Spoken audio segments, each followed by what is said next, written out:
Everybody, welcome to the podcast. This is your idiot host, Andrew, who has been recording for the last 15 minutes. We've got Matt Ralph here, who is a legend in Philadelphia soccer reporting. I've been reading and informed by Matt so much of the last 10 to 15 years about the game in the area. And we're talking about kind of his early beginnings playing in South Jersey, loving the game, getting dirty in the mud. But the really defining moment, it sounds like, was your time studying abroad in London.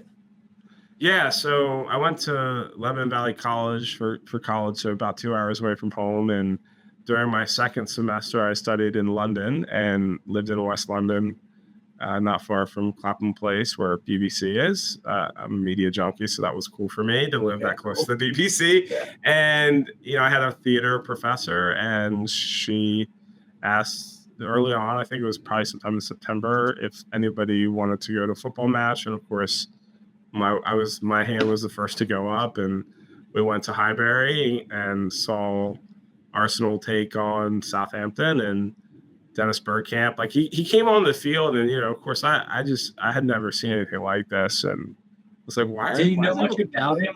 Did you have much context for this? No, I had zero context. He just looked like some old guy. Who I'm like, why is there? Yeah, why is everyone cheering for this guy? He looked like they pulled him out of the stands like he was selling programs or something. And then he got the ball, and I was like, oh, okay, this is a whole other level of he was just an artist on the field, and what he would do with the ball is just very eye opening. And it's kind of like I always say, I didn't choose Arsenal. Arsenal chose me that day. Definitely 100%. That's your first football experience in a golden era, the late 90s, right? Yeah, that late 90s, early 2000s Arsenal era at Highbury. Just because of your theater professor, that's God saying she must have had some connections to the entertainment industry or something, because we were actually a row behind the photographers. So we were on the, what would that be, the south side of the, I guess it's east-west, right? South side. And then, you can see the clock and all that. And it just was an amazing experience. Everything was so close. I mean, I say everything was close, but we were really on top of the field. I have pictures with a crappy camera that look like they were taken on the field. So, you got to post this. You got to post those pictures and tell us. Yeah, that's awesome. Yeah, I'm not even an Arsenal guy, but I just know what that was my era of starting to get into football as well. And I was I didn't know what that. I couldn't imagine that for my first experience, especially having no idea what to expect. And then, just not really. I knew enough about. I knew what the Premier League was. I didn't have a football guide. I just sort of tried to figure it out as best I could. There was this thing called the Worthington Cup, which is not, the League Cup. I know all this now. Okay. But I'm like, wait, what's this Worthington Cup thing? Now what do they play? And it's wait, they so play overwhelming with all the competitions. They play on a Wednesday too? What? So it's just trying to figure that out. And, unfortunately, I didn't have enough time to really dive into the lower leagues. I wish that's why one regret in life is that I didn't go to Leyton Orient, go to these other places I could have easily gotten to in London. And just those are epic initial experiences. What was that part of your journey, you think, as becoming a journalist and reporter yourself, in terms of trying to educate yourself with all this media and that was a lot of print media was all you could maybe find online. When did that start to become an outlet for you of hey, I love the game, but I want to also do more than just watch it and consume it?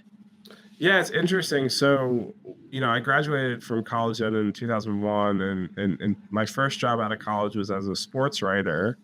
And I was down in Oklahoma, Tulsa market, and I was covering a lot of high school, everything from girls softball to track and American football. And, at the time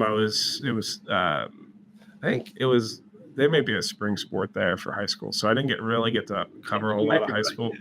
I was only there for the fall time, and then got a full-time thing back home. But so I initially thought, I really love sports. I want to write about, maybe I'll try doing the sports writing thing. And I realized that I didn't really actually like sports all that much. I actually just like soccer. And the more I covered other sports, the more I just dreaded like anything that wasn't soccer. And I realized this. I was like, I got to interview. I did a profile on a kid who had spent, I was like a local kid who spent some time, traveling and playing playing abroad over the summer. And so I wrote a profile about him. And I was like, I just want to do this. And so I got out of sports. I came back home and started covering everything from.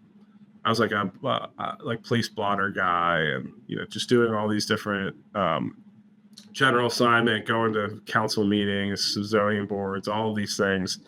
And then I was always kind of like the guy who would hang out in the sports department, and so I would accidentally write headlines for stories. But one of my favorite was I was like, oh, elbow your way in, and sneak in a little bit, a little bit. And I was like, oh, raising the Barbaro, and I get the paper that Barbaro won I guess it was a derby, I don't know. And I was like, oh, raising the Barbaro, he's really raising the Barbaro, and that's the headline in the sports section. I'm like, thanks, guys. You don't get credits for writing headlines, but I would just make jokes, and then sometimes they'd end up in the paper. And I remember, actually, oddly enough, ESPN by now had caught on to this thing called football, and they were broadcasting the Champions League final between Barcelona and Arsenal. And I remember having it on in the newsroom, and I didn't get anything done that day because I was glued to the television. And so it was sort of part of my world, but I didn't really write. I didn't have an outlet for that. And then, and then in 2000, what was that? 2007, I guess this would have been 2007. I was covering Rowan University in Glassboro, and they sent out this announcement that they were having some guy, I didn't know who he was, some Abbott guy, I don't know, Mark Abbott, I don't know who that is. He's going to be at the college. They're going to have a press conference from Major League Soccer. I was like, oh, Major League Soccer. Yeah, I know. I've heard of that before. And so they did this huge thing. They announced oh, Rowan's going to build this stadium, and it's going to, they're going to get an MLS team finally after all these years. Because the biggest barrier to, Philadelphia really should have been an original club, or at least Chicago, right? Club, yeah. End of the 90s, if not the beginning or the middle of the 90s. But it was always the sticking point was this not having a stadium. And so, at the time it was John Corzine was the governor, and they were going to try to get this through. And of course, fortunately it didn't work out. The funding that they had to come up with some infrastructure funding. But so here I am going to these things, and I remember I called up Steve Rommel and was like, hey, what do you think about your hometown maybe getting because he's from West Deptford or whatever, and was scored the first DC United hat trick, and he's kind of a South Jersey soccer legend. And I remember that was my first real soccer interview with a pro. It was Steve Rommel. But so I'm writing about this, and then sneak into all this, or your editor was yeah, I guess you can check out this soccer thing, or were you lobbying hey, this is something we need to do? Well, it was more of at this point it was more of a higher ed story, because it was it was covering all these economic development projects that Rowan was doing. So what they had done is they bought all this land from this guy who owned all these peach farms, and this guy's a trip. That's a story for another day. So he would show up to these meetings and flip flops, and he was a character. But anyway, they bought all this land with this idea that they were going to move their athletic fields off their main campus, so they could just turn that all into academic buildings. At the time, Rowan was, they had gotten this huge. They were called Rowan because they were Glassboro State, and they got this huge endowment from a guy named Henry Rowan who had zero connection to Glassboro State. He just wanted to find a school to give him a bunch of money to, and start an engineering college. And incredible story. But so they were growing from this commuter campus to a real college, and they're trying to figure out how can we use this land in a way that will we can build a complex, so we can get a stadium here. There was always talk about a hockey arena and some other things, and none of it's really happened. I mean, they built a tech park and they have training fields out there.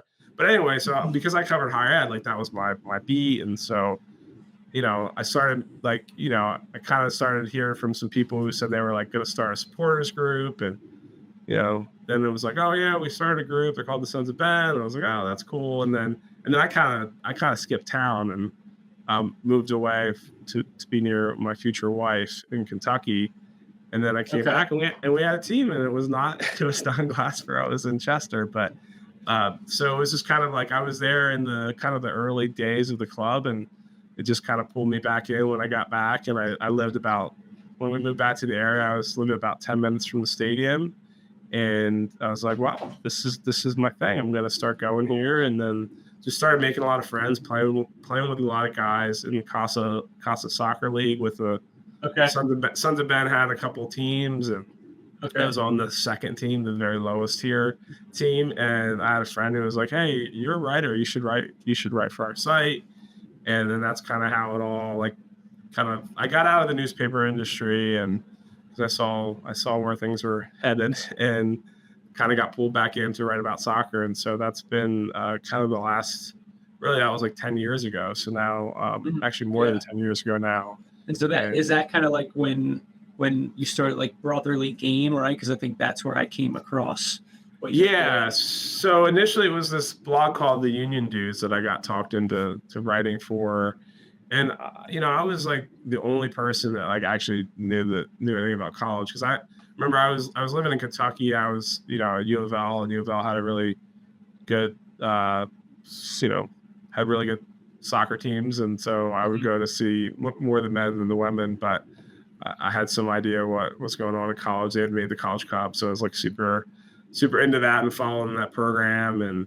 And so I just started like tracking like, oh, what's going on with the colleges? And then just kind of getting more and more into, and I lived at Eastern University, which is super close to Wayne or to YC and like King of Prussia. Yep. And so I was like, oh, I want to go see what these like kids, everyone's talking about. So I would go to the games, and like I'd write stories, but like no one was taking photos that I could get a hold of. So I just started taking photos and I'd just go. I was curious about that because I know I'd seen you around at like local fields and stuff. And it's always you with the camera, and so you're. Yeah, and that's again a necessity and just curiosity and wanting to sort of see beyond just what was already being covered, and just I've always had a kind of a curiosity from a young age, like uncovering things that aren't obvious or not just right in front of you. And now I'm like the guy who has like this history that I don't know if that's necessarily always a good thing, the amount of knowledge in my head, but it is something I've lived and experienced for so long now that I'm starting to like sort of see things kind of come full circle in the way players who have come through the system who are now coaching, and Ryan Richter, for examples, so when I sort of tracked his whole career, Ray Gass was like, I posed for a photo of him with my son when he was a newborn, and now like my son's 9. And I generally don't do photos with players, but Ray Gass was my exception for that. You had mentioned that you kind of saw the way that the newspaper industry was going. I have two parts to this. One, could you explain a little bit what you mean by that and some of those developments? And then now that you've had, we're part of Brotherly Game, now the managing editor, right, of Philly Soccer Now, which that's kind of like morphed into, like, what does it take from a business standpoint to like sustain these types of media outlets, especially if it's like pretty localized and you're talking about all levels of the game, but like Philadelphia specifically, it is a pretty big market still comparatively. But like, so if you could kind of pull back the curtain for us a little bit. Oh, yeah. You've been involved in the creative, but I think the business side is really fascinating for anybody maybe wanting to get into it or just kind of curious about current media trends. Yeah, I mean, so in terms of newspapers, I used to work for what is now the South Jersey Times. They had a bunch of different papers, and so it's very much like old school newspaper reporting, going to meetings, covering all this stuff. things would come up, and because I was there, I would write about it, and my mom was super upset. Like, she's like what is it, 30-year subscriber at this point, and they're no longer printing the South Jersey Times as of January 1. So, it's all converted to digital, and that reminds me, I need to help her with her digital account because she's having some trouble. But everything's kind of gone away from print, and I'm definitely like an old school print guy. I love the idea of a bunch of us, because we were young and we could do this. We would go out after deadline, if we were there still in the newsroom, we'd go to a diner and we'd hang out like for hours and hours, and we'd be there so late that the paper would get delivered before we were leaving, and then we'd like pop a quarter, 50 cents or 75 cents, whatever it was, and then we'd like read it, and then like my friend Marty and I would be like, oh no, man, he'd be like, we'd get all upset because we like miss some, like, because we're like thinking about this constantly, like the idea of like producing content that's like in print, like once it's in print and there's a missing and you're like, it just like burns your typo. Yeah, or a typo, or you spelled heaven forbid you spell someone's name wrong. That's like one of the worst things you can do in the cardinal business. sin. Yeah. So so very much like that was like kind of my how I cut my teeth. And I never really had to like break news on social media or deal with that. I kind of got out of it before all that happened. And I got out on 2009, I guess. I can't remember. But it was just kind of, it was just starting to come in where the expectation was that you were also going to build your online, like, profile and persona or whatever, and you're going to break stuff when it was happening. And I love something. There was something just magical about like a one deadline a day. Like you get stories up, like responding to whatever's happening in the exact moment. And we had a website. It wasn't like we didn't like put stuff out. Double murder suicide, like you're going to put something up, right? But we would you'd have some time to like dig into it, go back to the office, make other calls, like, try to like flesh it out a little bit. And, now, that just kind of isn't really, there's still a place for that, but I don't know how well supported like that type of in-depth local coverage is, where you have people assigned to, I covered the town of Pittman, which is funny because that's where my brother and my niece and nephew live, but I would go to all their meetings. They knew like, oh, if we're meeting, this dude's going to show up and he's going to write about it. And there was a level of accountability. There was there was a recognition, like what you're doing is important and people are paying attention. And I think the economics of all this just kind of turned on its head with display advertising. And from the soccer side, so I was pulled into this union dues, and we had this staff of people, like, all volunteers, just kind of giving it a go and enjoying ourselves. And we had good times. We'd have like a holiday party and stuff. And then, SB Nation had kind of started this platform, right, where they decided they were going to invest in local blogs for every MLS team. And it was, while it lasted, it was really cool. It was, you got the person that was like the editor got paid like a stipend. It wasn't a lot, but it was like, some sort of like, hey, okay, we recognize that you have a job here and we're going to pay you something. And so at first I just kind of did it for fun. It was just like a hobby. And then I took over because there was no one else like still around to do it. So I was like, I guess I'm in charge to keep this thing alive. Yeah. And then, they actually did increase the stipend a little bit. Still was not anything special, but I had a day job, so it was okay. And then they just pulled the plug like right before the start of the 2023 MLS season. And it's like, okay, what are we going to do now? So, I had been acquaintances with this guy, John, who covers Pittsburgh soccer pretty extensively at Pittsburgh Soccer now. And I was like, hey, what if we just like kind of I jump on with you and we do this thing. So that's what we've been doing since then. And, there's a little bit of revenue that comes in through ads and membership, get people to buy memberships, which is, and then we have like some other like affiliate stuff, but it's still, it's something we're trying to grow, but it's hard. It's hard to like really truly monetize it. I split up with little there's there and try to like, take care of people as best I can and pay something, but it's not a lot. And so I think it's hard. It's hard to sort of find ways to, cause you can't, you sort of rely a little bit on people just sort of giving their contributions when they can. And obviously I pour a lot into it because it's something that's important to me.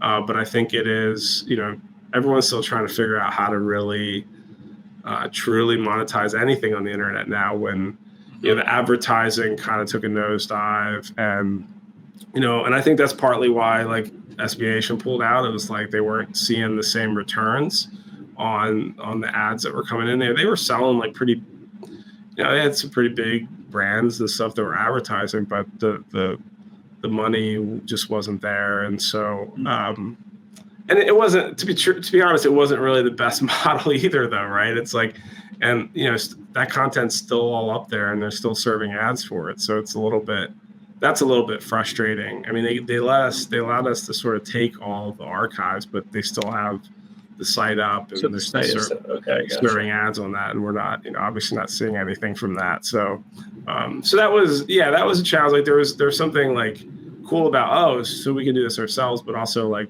we have to do this ourselves. And I mean, figuring out how to drive the revenue side. And it sounds like the main revenue models are the advertising. You said like a membership. Does that give some kind of like deeper access and like, and then the affiliates. So yeah, I think it's you think it's almost now like, because information has been so, you could say democratized or like commoditized, it's just so freely available and everybody expects it generally for free now that it's hard to then say like, well, what's actually going to support this?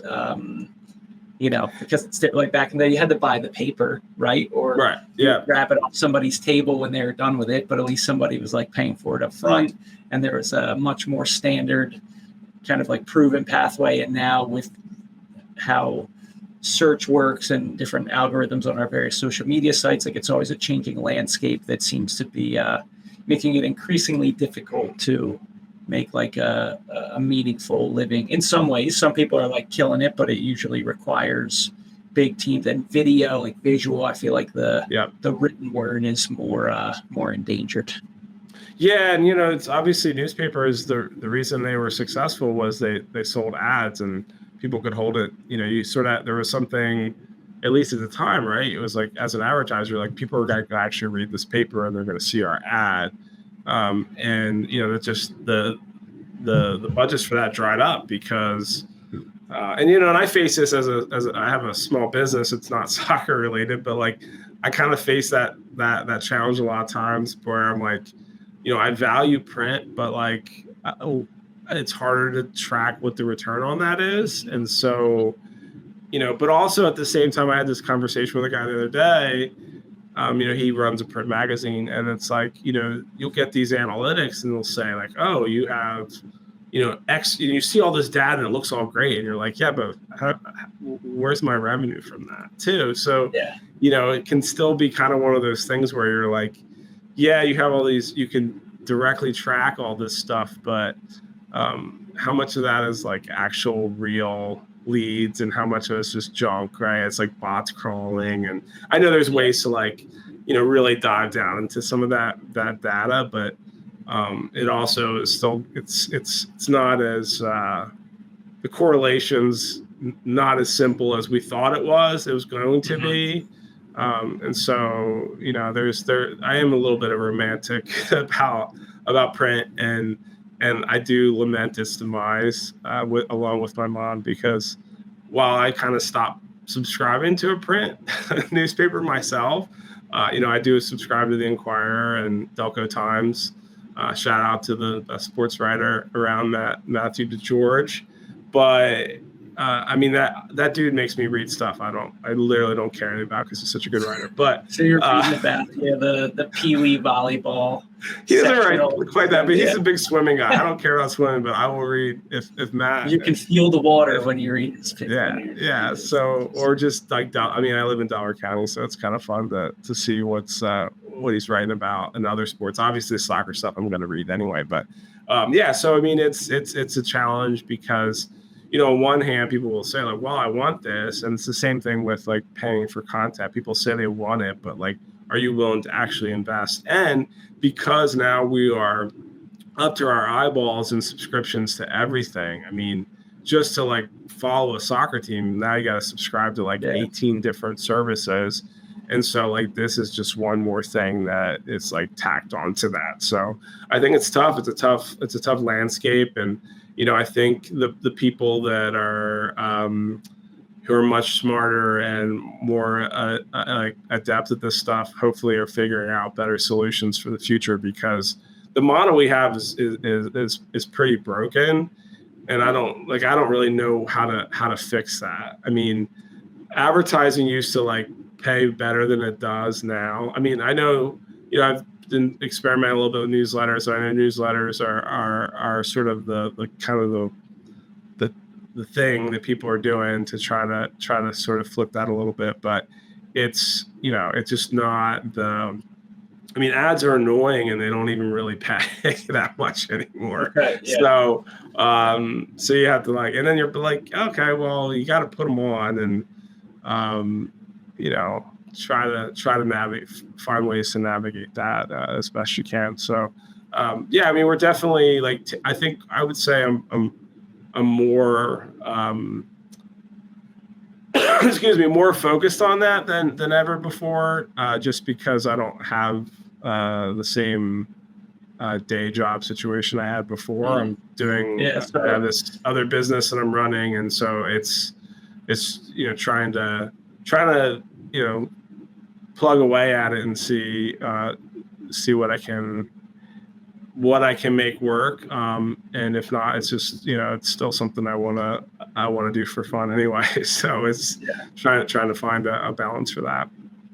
Yeah, I think, and that kind of leads to the next thought is like somebody who has a passion for the game, wanting to get into covering sports in their area, or obviously soccer or their team. It's like, what would you recommend to someone going into it, of like expectations to have, or like a certain mindset? It sounds like if they might need to temper any ambitions of of it being it's not as clear cut of a path as it used to be with print media, right? It's like, sounds like you have to obviously have the creative skills and the writing skills and the analytical skills and critical thinking to like create and share these stories in a meaningful way. But you also have to wear the business hat, right? The entrepreneurial hat, to see like, how can I sustain this? Yeah, absolutely. And I think there were never really many jobs where you could just write about soccer anyway. But it's just now it's not even clear who covers soccer. Like, it's just like you sort of have the outlets, right? You have a few outlets we can rattle off, but in terms of trying to carve out like a niche, I think it's a little more challenging. And I think there's obviously like a lot of content creation that's going on. A lot of I used to be the only one that would be at anything with a camera, and now I notice like I'm not alone, and that's great. But it's also like I'm seeing a lack of context in a lot of the content that I'm seeing. And for me, context is everything. If you can post all sorts of cool photos and techer videos and all this stuff, but if there's no context for it, why am I watching this? What's the story? Who is this person? What level was this? Did this happen in? Was this training? Okay, so what? Just in terms of like, I just think sort of my old man rant about social media is I like context. Do you think it's like a generational thing that you've seen, that obviously the way that the kids now are consuming is different, and maybe video, just the attention, video, I think tells a lot in itself, but of course you can try to detect some of the context, but it can be challenging. Like, I wonder if that also is kind of posing a threat or a further change as we see these like behavioral and like psychological patterns change versus longer form written content as well. Yeah, I mean, the best advice I always got was, read other people's work. That's how you get better. Like, the best way to be a good writer is to be a good reader. And the situation I fell into, I was in Bridgeton, New Jersey, and I was covering these towns that were very riddled with crime and lots of things going on. I mentioned double murder, suicide. Like, that was not like an uncommon thing. Like, we had 3 of them in one year. And so, but I would cover a story, and then I would have 2 other papers the next day in the newsroom who covered the same story. And so I have an editor say, hey, why didn't you get this? Or why didn't you talk to that person that they talked to? And so for me, it was like learning on the job was like so big. And if all you see is like Instagram photos with 0 context, then you're probably only going to post Instagram photos with very little context. And so that is a concern I have, is that, I think it's great that the tools are there, and the democratization of media is amazing. Much lower. Yeah. But also, like, hey, I was always very much like, I would get sometimes I would get into shouting matches with my elders, but like, I listened to them, like they had knowledge to pass on to me. And I think I was a better reporter because of, their feedback that wasn't always done in a kind way, but that I learned from as I was, in my 20s, and I knew everything already, because when you're 22, you pretty much know everything. So, of course, yeah, it's a process of unlearning and all that. So, yeah, I think it's a much bigger discussion. I think on the business side of where media is kind of going up. We're seeing obviously the dominant trends is like video, right? So it makes it challenging, but like, still people are looking for good stories in that. And so it's really changing kind of how the writing piece fits in. I'm curious, through your times covering the game or just being a fan of the game, do you have a favorite like book about the game or something that you would recommend, or a specific writer or author that you really appreciate and would recommend to our audience? Yeah, Dave Wangeren. I mean, we lost him way, way, way, way too early. I get sad thinking about that. He was a guy who wrote 2 incredible books about American soccer history. Was it Soccer in a Football World, or Football in a Soccer World? And then the other was I'm not familiar, actually. Short Corners, and both were put out, I believe, by Temple University Press. But he was, both of those books were very, very formative for me in learning about the history of American soccer, and wanting to slam my head against the wall reading some of that stuff, because all the starts and the stops, and like, why can't we just, like, all the problems that we have today about, like, why can't you just guys work together? Why can't we, be more collaborative? It's been going on for a very long time. So those are both great. His books were powerful. I think he would have written several more interesting books in that space. But those are both really, really great ones for me.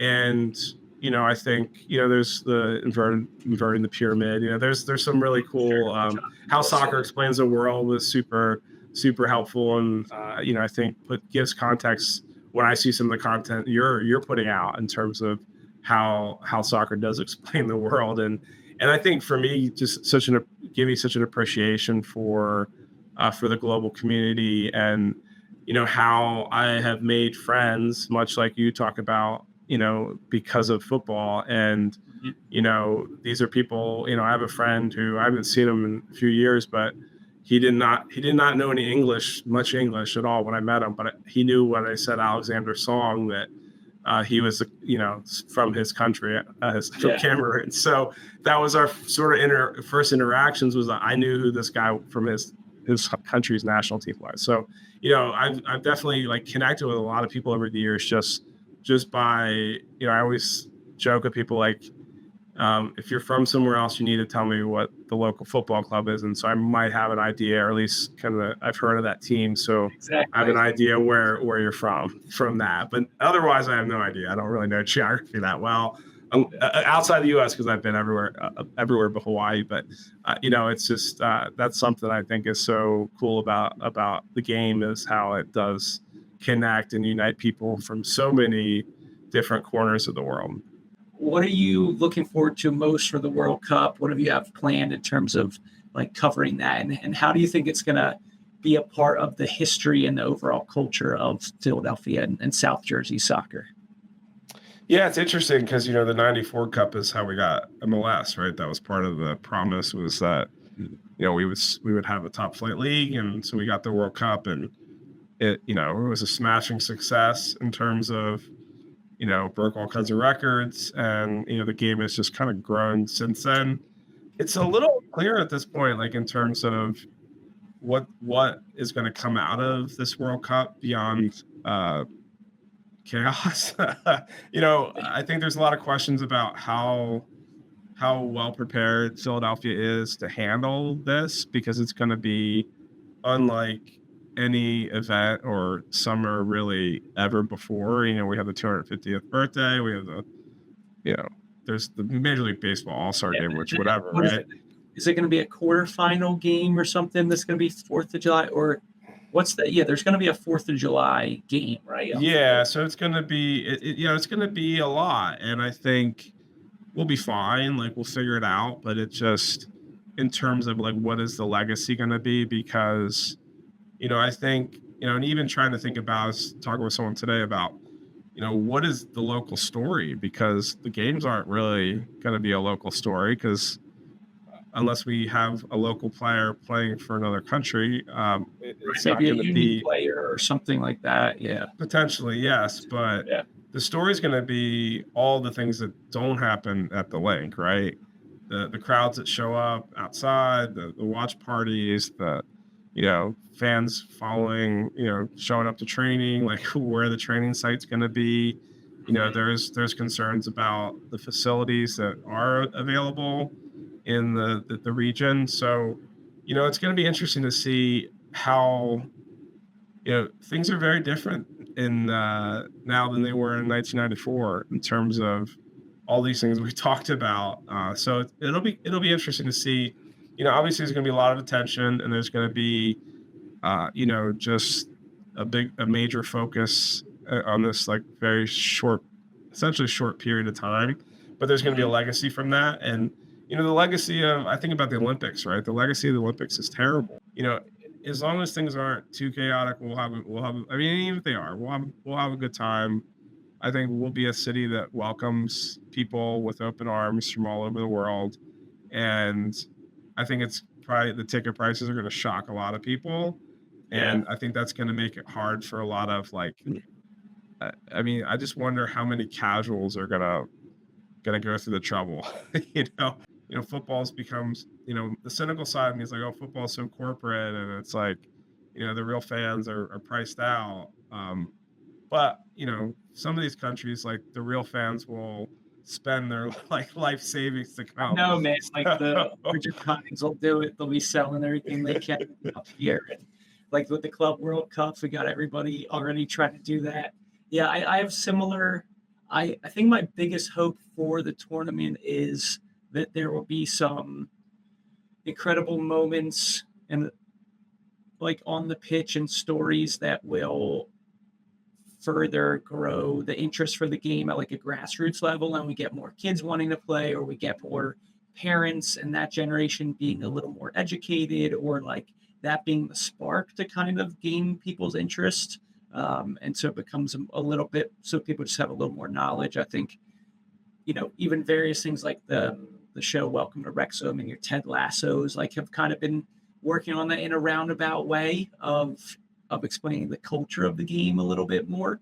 And I think some people will gravitate to that. So I think that's my hope, and seeing then, yeah, I think other than that, it's, it's the tailgates outside the link, which hopefully will have 3-4 times as many people as actually going in, and it's going to be a real festival of the game, or different neighborhoods having watch parties, or local soccer clubs renting out a beer hall for a lot of big games, and just that there is that public element to it. And I hope that as a country that, like, you can kind of feel a World Cup spirit, whatever that might mean.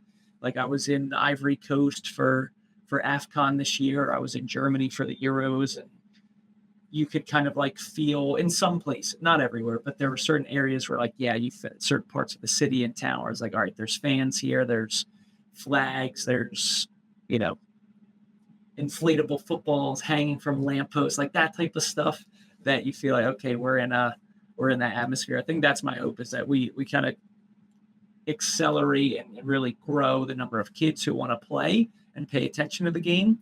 Hopefully, like, Brendan Aronson has some good form. He can get into it, maybe a Paxson, maybe, a Mark McKenzie, or obviously Pulisic, your old tennis teacher's son. That's crazy that you have the Pulisic connection, and that it was tennis of all things. Yeah. And actually, it's thing that's kind of cool about Mark's trajectory is he actually started the women's program at LBC and coached both men and women's team there. And then, yeah, you had to have a gym credit.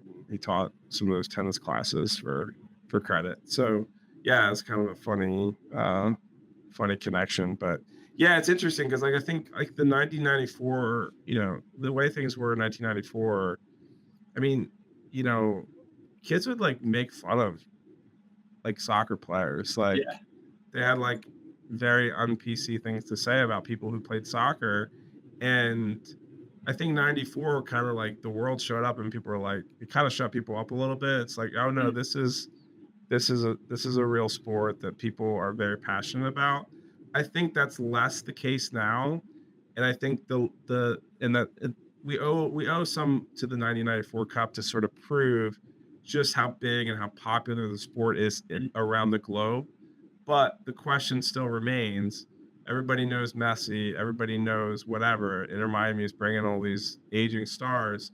But in terms of, like, actually respecting American soccer, I don't know. I think that's where I have questions. It's like, I always judge, like, you go to a wedding, you're sitting at a table with a bunch of people, and, like, you start talking about soccer, and someone says, "Oh yeah, I've never played soccer, but, like, man, Messi, blah blah blah." Like, you sort of listen to people who are just casual sports fans, and they know soccer. They know soccer way better than anybody did, 30 years ago. 100%. But they're also like, "Hey, I'm not watching MLS. That league's terrible." So in terms of, like, the legacy for American soccer, and there's a lot of things to not like about MLS. There's a lot of things to love about the grassroots soccer in this country, and I would love to see if the legacy of that World Cup is that it really grew the grassroots level of the game. I would be tickled for that, because I think there's a lot of really great things that are happening in the city. I mean, you look at Costa Soccer League and all the stuff they do, and you look at the USLPA and its history, and you look at EPSL, and they have the Delaware River Conference. That's improving in quality, and so I think there's just a lot of good good local soccer, grassroots soccer that I hope to see. I hope to see that benefit. And obviously the union wants to suck up as much of the spotlight as they can, but to me, it's really about all of this is about the whole city, the whole region, Delaware, South Jersey, even Central PA, in terms of the soccer culture and building that, and increasing access to the game for all ages and all levels of play, up till 60, right? Like, you shouldn't feel intimidated to play the game, regardless of your skill level, regardless of your experience with the sport. And so if we see if Costa comes out and says we signed up like 5,000 more people, like, the week after the World Cup, then we'll maybe we'll talk then, and we'll say, look, this is really impacting the game. That's awesome. Yeah, I think that's a really pertinent benchmark there that you mentioned. Like, because we have, and this is part of, I think, what brought you into my orbit or vice versa, like is kind of you mentioned the grassroots or the amateur, like your Westchester United, Ukrainian Nationals, your VEs, like, these various men's leagues that are, it's just the guys going to play. There's not like that club identity feeling, like when you refer to lower leagues and stuff, or the various challenges that American soccer has had for 100 and X years. Like, yeah, there are a lot more opportunities to get involved that aren't necessarily requiring, the MLS experience or that outlay. And so, yeah, but it's a weird one because it's like, all right, we're watching the World Cup. People are wrapped up in those guys and those stories, and how much of that will be distilled into just kind of like a pure passion for all things in the game. But I guess there's hope. Like, you kind of had that. It's not like you're exclusively an Arsenal reporter or blogger or writer, right? Like your addiction, your need to get like that soccer fix has gone to all different levels, and I would kind of share that as well. And so maybe there will be a few more knuckleheads like us that are kind of created in this laboratory of soccer passion. So, but kind of speaking of all that and some of these players, right, Matt? I've got a fun prompt for you that I'm curious. You could make it. I think it would be fun if you kept it more with your knowledge and background, more like Philly, South Jersey based. But if you could pick your all-time like 5-a-side team, so you've got. But here's the tricky part. You got 4 players you can pick, and then you are the 5th, and you have to put yourself in the team somewhere. So what's going to be, and I'm going to hold you to this Philly, South Jersey, could be guys who have just played for like the Union, or guys who are from this area originally, or, whatever. But I'm curious, who's your all-time? Wow. So like as they are now, or like just at any time? It could have been, I don't know, Walter Barr, like, I don't know, like whoever from back in the day. It could be Cavan, like it could be some kid you saw that he was playing for the evening United. Now it's pushing it, but yeah, it would be some of your big ones. You mentioned like Steve Rommel, which is a name I haven't heard in a long time. Most people wouldn't know. That's like early MLS heritage right there. Like your Ben Olsen's being out in, Central PA and stuff. So I'd probably go like all old school, just because like I feel like, I mean, Brendan's awesome. Like I love that kid. I love Brendan and Paxton. I love that whole family. But like they would be kind of frustrated working with me. But I'd probably go like old school and go. Man, this is so hard. But I'd probably just like people who are like more my peers, and okay. I'd say Jeff Moore, because he's a kid that was too good for me when I was young, and he played for Bob Bradley. I don't know if he still plays at all, but he played briefly for Bob Bradley. Won a national championship with Stockton in 2000. And so I'd go with him. Metro Stars kicks for a year. Okay. Yep. I'd go with him, and I'd go. Man, this is so hard. I would go with Benny Olsen, because he's a coach on the field. He always was. And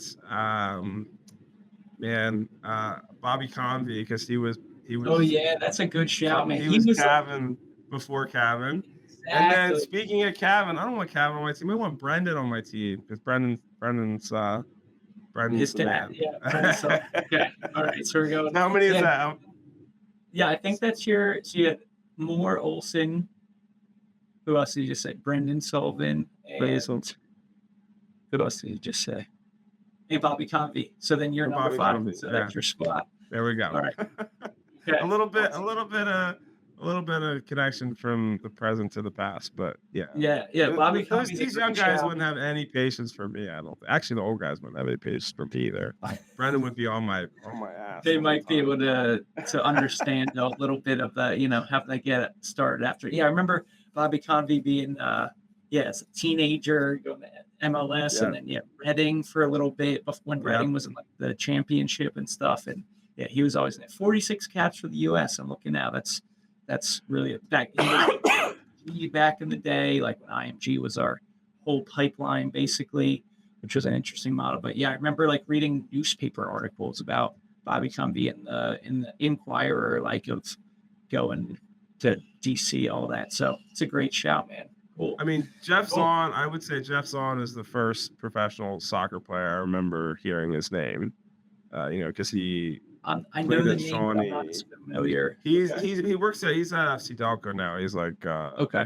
I don't want to say what he is because I'll probably get it wrong, but he's involved with FC Delco, and he played at Shawnee, and he was the first one I remember reading about in the Courier Post back in the day. And Gotcha. then, So he was a Rutgers guy. Yeah. And, of course, there's so many of them.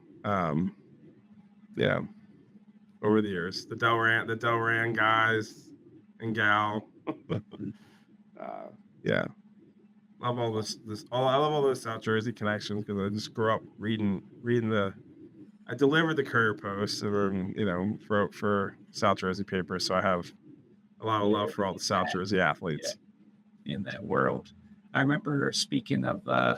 I'm doing a quick research. All right, so not South Jersey, but I remember back in the day, the Philadelphia Charge, when they had a couple of glory years. I remember when Heather O'Reilly was like the teenage phenom at the time, and they like brought her. And this is funny because you mentioned about how reading all these books about American soccer history, it's like the same thing. So interesting enough, like Heather O'Reilly obviously played for the U.S. I'm going to look real quick how many caps. 231 caps, dude. That's absurd. Like, that's what a career. UNC, right? Played for Arsenal as well. I didn't even realize that. But I remember when she was like 16, she was the biggest thing in American youth soccer on the women's side at the time. And they actually had her like make an appearance at a Charge game. Like, oh yeah. So, and now we're seeing a lot of people would accuse the Union of, it's a little different, but of trying to like push Cavan. Some people would say too early because of marketing, image, all of that. And it shows, okay, well, 15 years ago, a professional club was trying to gain some clout by being associated, even unofficially, with the next big thing. And that's just, and then you go to Freddie, all these things. So yeah, when can we kind of like mature some of these stories of infighting between leagues, always looking to the next big phenom as the core of the identity, or these international stars from Europe and South America coming to MLS and being the face of the league? Will we break out of that? Will World Cup 2026 be part of it? I don't know. We'll have to be patient and keep doing our good work. But Matt, this has been awesome, man. I appreciate your time and sharing your knowledge and background in Philly soccer, and just kind of all the great work you've done and continuing to share that story. So the way we like to wrap up each one of these episodes is, could you complete the sentence, because football? I think you're muted. There we go. Yeah. Because football, I know a lot more about the world than I otherwise would know. Yeah, I agree. I think it's there should almost be, a class in school where you could say it's, football, right, or soccer class, but then you secretly teach real things, right? Out in the bunny ears. I think that's a good way, because so much of whether it's about people, cultures, and then if you want to get to a real level, like you've covered, like the Rowan story, for example, and you learn about politics and economics and investment and capital, all these things that go into these stories.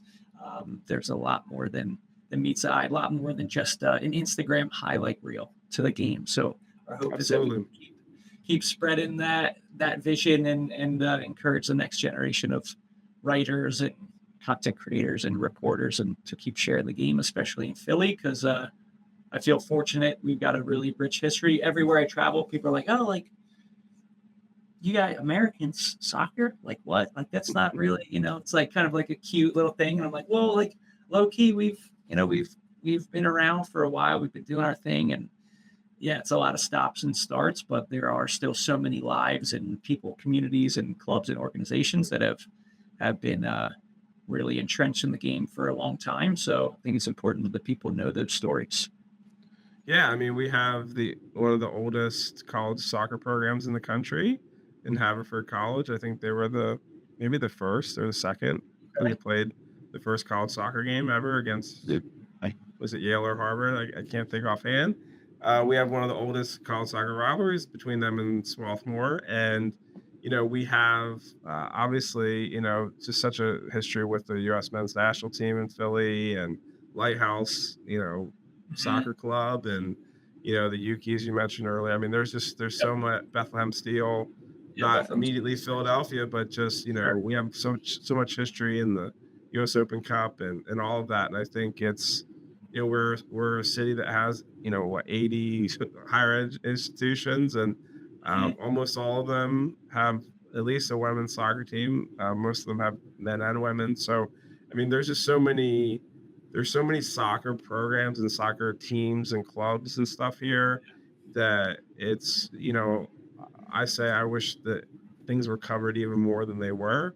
I try to get to as much as I can, but there's just so many stories here in Philadelphia, and similar to how when I was in London, I didn't feel the need to leave London because there's so much stuff to always see and do, and especially when you're only in a place for 4 months. I feel like I've barely scratched the surface of the history and the present and the future of the game here in Philadelphia. So it's exciting, and I kind of don't get tired of it because there's always, like I was saying recently in a meeting, it's like the thing that's the beautiful thing about journalism is even if there's nothing you can find that's going on today or next week, there's a whole lot of history you can always dig into. There's always an anniversary of something, some kind. Sure. Yeah.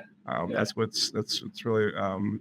it's really fun. That's kind of what motivates me, is knowing that there's always something to uncover. There's a story that hasn't been told, or a story that needs to be retold, because we tell stories and sometimes we don't tell them right, and they need to be retold, and the record needs to be corrected sometimes too.